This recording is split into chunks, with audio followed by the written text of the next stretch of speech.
കർത്താവിൻ്റെ മഹത്വമുള്ള നാമം വാഴ്ത്തപ്പെടുമാറാകട്ടെ. അനുഗ്രഹീതമായ ഈ നല്ല പ്രഭാതത്തിനായിട്ട് കർത്താവിന് സ്തോത്രം ചെയ്യുന്നു. ഈ പ്രഭാത സന്ദേശം കേൾക്കുന്ന എല്ലാ പ്രിയപ്പെട്ടവർക്കും വീണ്ടും വരുന്നവനായ ക്രിസ്തയേശുവിൻ്റെ ധന്യമുള്ള നാമത്തിൽ എൻ്റെ പ്രഭാത വന്ദനങ്ങളെ ഈ നിമിഷം അർപ്പിക്കുകയാണ്. പ്രാർത്ഥനയോട് ദൈവാശ്രയത്തോടും കൂടി ഈ സന്ദേശത്തിലേക്ക് നിങ്ങളുടെ ശ്രദ്ധയെ തിരിക്കുന്നു. റോമലേഖനം 6-ാം അധ്യായം അതിലെ 14-ാമത്തെ വാക്യം: നിങ്ങൾ ന്യായപ്രമാണത്തിനല്ല കൃപയ്ക്കത്ര അധീനരാകയാൽ പാപം നിങ്ങളിൽ കർത്തൃത്വം നടത്തുകയില്ലല്ലോ.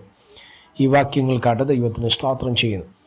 പുതിയ നിയമത്തിലും പഴയ നിയമത്തിലും ഒരുപോലെ ചിന്തിക്കേണ്ട ഏറ്റവും പ്രധാനപ്പെട്ട ഒരു സബ്ജക്റ്റാണ് പാപം എന്ന വിഷയം, അല്ലേ? പാപം ലോകത്തിലേക്ക് വന്ന വിധം, പാപത്തിൻ്റെ റിസൾട്ട് അല്ലെങ്കിൽ പാപത്തിൻ്റെ ശമ്പളം എന്താണ് എന്നുള്ളതൊക്കെ തിരുവചനത്തിലൂടെ നമുക്ക് മനസ്സിലാക്കുവാൻ തക്കവണ്ണം കഴിയപ്പെടുന്നുണ്ട്.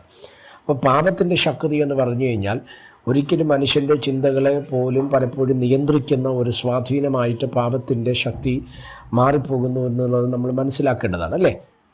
തിരുവചനം നമ്മളെ വ്യക്തമായി പഠിപ്പിക്കുന്ന ഒരു ഭാഗമാണ് പാപത്തെ ജയിക്കുക എന്നുള്ളത്. പഴയ നിയമത്തിൽ മോശയുടെ കാലഘട്ടത്തിൽ സിനായ് മലയുടെ മുകളിൽ വെച്ച് ദൈവം ഇസ്രായേൽ ജനത്തിന് കൈമാറിയ കൽപ്പനകളിലൂടെ മനുഷ്യകുലത്തെ ഇസ്രായേൽ ജനത്തെ ദൈവത്തിങ്കിലേക്ക് അടുപ്പിക്കുകയും പാപത്തിൽ നിന്ന് അവരെ അകറ്റുകയും ചെയ്യുക എന്ന പദ്ധതിയോടുകൂടെയാണ് ദൈവം അത് ചെയ്തത്. പക്ഷേ അതിലെന്താ സംഭവിച്ചതെന്ന് ചോദിച്ചാൽ തിരുവചനം പറയുന്നത് ഇടച്ചക്കല്ലിന്മേൽ തട്ടി അവരെന്ത് ചെയ്തു? ഇടറിപ്പോയി. പാപത്തെ ജയിക്കാനായി ദൈവത്തോട് അടുക്കാനായിട്ടൊക്കെ വെച്ച ന്യായപ്രമാണമാണെങ്കിലും അതവരെ പാപത്തിൽ നിന്ന് വേർതിരിക്കുകയല്ല, അല്ലെങ്കിൽ പിന്നെയും പാപം ചെയ്യുവാൻ പ്രേരകമാകുന്ന ശക്തിയായിട്ട് ന്യായപ്രമാണം മാറി എന്നുള്ളതാണ് സത്യം. പഴയ നിയമത്തിലാകട്ടെ പുതിയ നിയമത്തിലാകട്ടെ ഈ കാലത്തും ഞാൻ ഈ പ്രസംഗിക്കുന്ന ഈ സമയത്തും പാപം ചെയ്യാതിരിക്കാൻ, പാപത്തിൽ നിന്ന് മാറി നിൽക്കാൻ, ഒരു വിശുദ്ധ ജീവിതം നയിക്കാൻ പലപ്പോഴും സ്ട്രഗിൾ ചെയ്യുന്ന ആൾക്കാരെ നമ്മൾ കണ്ടിട്ടുണ്ട്. കഷ്ടപ്പെട്ട് എങ്ങനെയും വിശുദ്ധ ജീവിതം നയിക്കണം എന്നൊക്കെ പറഞ്ഞ് ചിന്തിക്കുന്ന അനേക മേഖലകളെ, അനേക വ്യക്തികളെ നമുക്ക് കാണുവാൻ കഴിയും. എങ്ങനെ നമുക്ക് പാപത്തെ ജയിക്കാൻ കഴിയും, അല്ലെങ്കിൽ പാപം ചെയ്യാതിരിക്കാൻ കഴിയും? ഇവിടെ നമ്മൾ വായിച്ച വാക്യമാണ് അതിന് ആധാരം. വേദപുസ്തകം എന്നെ പറഞ്ഞു, നിങ്ങൾ ന്യായപ്രമാണത്തിനല്ല കൃപയ്ക്കത്രേ അധീനരാകയാൽ പാപം നിങ്ങളിൽ കർത്തൃത്വം നടത്തുകയില്ല. എൻ്റെ അർത്ഥം എന്നതാ? സ്തോത്രം. എന്നെ ശ്രദ്ധിക്കുന്ന ദൈവമക്കളോട് ഞാൻ ഈ സന്ദേശത്തിലൂടെ കൈമാറാൻ ആഗ്രഹിക്കുന്ന ഒരു കാര്യം, പാപം നമ്മളെ നിയന്ത്രിക്കത്തില്ല, പാപത്തെ നാം നിയന്ത്രിക്കും. എങ്ങനെ? കൃപയ്ക്ക് നമ്മൾ അധീനരായാൽ.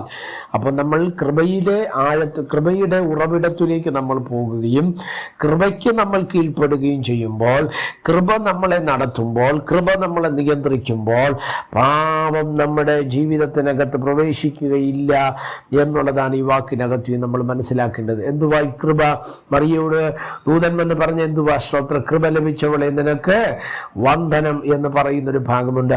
യോഹന്നാൻ സുവിശേഷം 1-ാം അധ്യായം നമ്മൾ വായിക്കുന്ന സമയത്ത് യേശുക്രിസ്തുവിനെ പറ്റി പരാമർശിക്കുന്ന അനുഗ്രഹീത ചിന്തയുണ്ട്. മോശ മുഖാന്തരം ന്യായപ്രമാണം വന്നു, യേശുക്രിസ്തു മുഖാന്തരം കൃപയും സത്യവും നമ്മളിലേക്ക് വന്നു എന്നുള്ളത്, അവനിൽ നിന്ന് നമുക്ക് കൃപ മേൽ കൃപ ലഭിച്ചിരിക്കുന്നു എന്നുള്ള വസ്തുതയാണ്. യേശുവാകുന്ന കൃപ നമ്മളെ നിയന്ത്രിക്കാൻ തുടങ്ങിയാൽ, യേശുവാകുന്ന കൃപ നമ്മളെ നടത്താൻ തുടങ്ങിയാൽ, യേശുവാകുന്ന കൃപയ്ക്ക് നമ്മൾ അധീനരായാൽ നിശ്ചയമായിട്ട് പാപം നമ്മളിൽ കർത്തൃത്വം നടത്തുകയില്ല.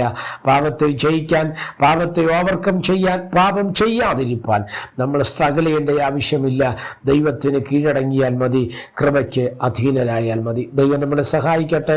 പ്രാർത്ഥിക്കാം. പരിശുദ്ധനായ ദൈവമേ, സ്വർഗീയ നല്ല പിതാവേ, ഈ സന്ദേശത്തിനാണ് സ്തോത്രം ചെയ്യുന്നു. ഈ സന്ദേശം കേൾക്കുന്ന എല്ലാ പ്രിയപ്പെട്ടവരെയും തൃക്കരങ്ങൾ തരികയാണ്. അവിടുന്ന് ചെറുകടിയും മറയ്ക്കുകയും സഹായിക്കുകയും അനുഗ്രഹിക്കുകയും ചെയ്താട്ട് മഹത്വം അങ്ങേക്ക് യേശു കർത്താവിൻ്റെ നാമത്തിൽ തന്നെ. ആമേൻ. എല്ലാവരെയും ദൈവം അനുഗ്രഹിക്കട്ടെ. God bless you.